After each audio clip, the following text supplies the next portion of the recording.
So now if we come to NIT University Nimrana, so every university has its core offering. I mean, a philosophy behind the courses, right? I mean, there's a particular value which you bring. So what is that logic behind the programs which are currently being offered, and what is the curriculum, and what is the core value proposition which you give to the students? If you could throw some light on that.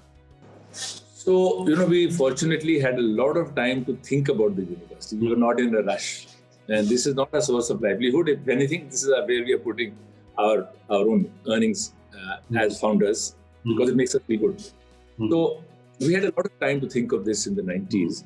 And we had the opportunity to interact with a lot of thinkers, senior academics, my professors, dean from IITs, people in the computer industry, a lot of time. And so we were thinking that if we are going to make a university, then it should be something distinctive. Just adding one more university to the list of long universities doesn't contribute from our side, because see, by then we were training millions of young people on IT in about 40 countries. So currently the number stands at something like 35 million people trained. So for us, the size was not a question ever. So we said, let's make a university which is distinctive, which can actually contribute to the evolution of higher education. Because all of us have known for a long time, all over the world, that reform in education is very, very difficult to do. It's a characteristic across cultures, across countries. So we said, if reform is difficult to do, why not set up one institution which becomes a role model of how higher education should be?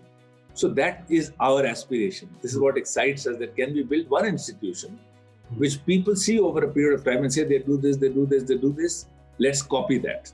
It would give us great pleasure if we become the basis of reform done laterally. That means institutions look at what we're doing. So we see NU as a role model of what higher education should be. This is our aspiration. So therefore, everything translates from that.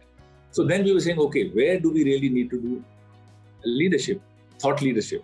And there's a good university has dozens of things where you can do leadership, but we picked the 4 we thought we would work on for the first decade or 2 decades. And those we call as core principles. What will drive our actions, plans, and so on. And those core principles are derived from what we saw as the shortcomings of higher education. So those 4 core principles, a very short word, 2 words for each. One is industry linked. And industry doesn't mean manufacturing, it's a workplace. Where are people going to go and work? Whether it's government or industry or whatever. Because criticism of higher education, no one, those employers say this university don't care for what we want. So we said it should be linked to that. So it should be driven, and while it's contributing also, it should be driven by the real needs of society. That's the 4 core principles, industry linked. Second is technology based. Now that also comes from NIT's own strength of 40 years. So the university is only 10 years old. For 30 years we were working with technology. And so second should be technology based. Third was research driven, because India, after its liberalization in 91, we realized that we have to get better and better products, because in a controlled economy, in a licensed Raj, there's no real competition, so no incentive for companies to improve. But the moment you open up, and that liberalization started in 91, then the best should succeed, so people are competing. So to compete and to build product, you need research. So we said, let's put research in the DNA of the university. And for us, research also includes entrepreneurship. Because in the industrial era, research meant 10 years to design a product, 10 years to test it, and so on. Whereas entrepreneurship means that you start getting an idea and build it very quickly. And in the post-industrial world, in the knowledge economy where we are seeing startups that college students have an idea, and by the time they finish, they can get a viable offering for the market. So for us, research-driven also includes entrepreneurship and innovation. So it's research, this is a third core principle. And the fourth is actually a much more philosophical idea. And you would know that our first chancellor, or chairman as we call it in the Private University Act of Rajasthan, was Dr. Karan Singh, member of parliament, one of the greatest living philosophers.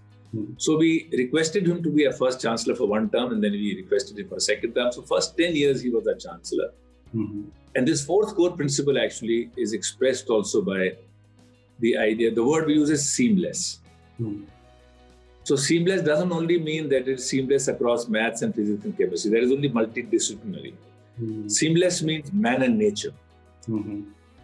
Us and our village next door, us and the industrial complex next door. Okay. So, for example, it's mandatory for a student to be involved with nature very deeply, because man and nature is the equation which has been disrupted. And we want to be a role model in that as well. So we have a hillock behind our campus. It's 1,000 acres. We are only 100 acres. We've taken the task to make it into a forest in the next 10, 15, 20 years, and that's happening. So seamlessness is a societal objective. It's the purpose of society. So therefore, we want our students to be deeply influenced by these factors. We feel that if we can make them relevant for the place where they will go to, whether they go for research or they go to a company or they go to IIS or whatever, they should be relevant. So what do those communities need? Secondly, they should be using technology, because technology is making so much possible.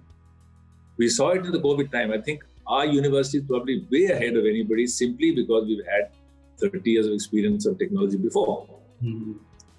Third is that they're entrepreneurs. We have a school of startups. We have a large number of startups which are coming up, because young, bright children are realizing that the way to go forward is not just to look for a government job. You know? It is to create something new. So this old phrase of not being job seekers but job creators. We were talking of that 15 years ago, even when we were thinking of the university. And the fourth is seamless. So the students have to do work on nature. They have to do work in the village. They have to go and teach in the government schools. So their feet have to be grounded in reality, so they understand what they're doing. So I don't know, it's a long answer, but I did want to say we picked a few areas for the first 10, 15 years where we want to excel. And then we'll pick up one more, and then we'll pick up one more. And so the core principles will keep adding on as we get many of them under our belt.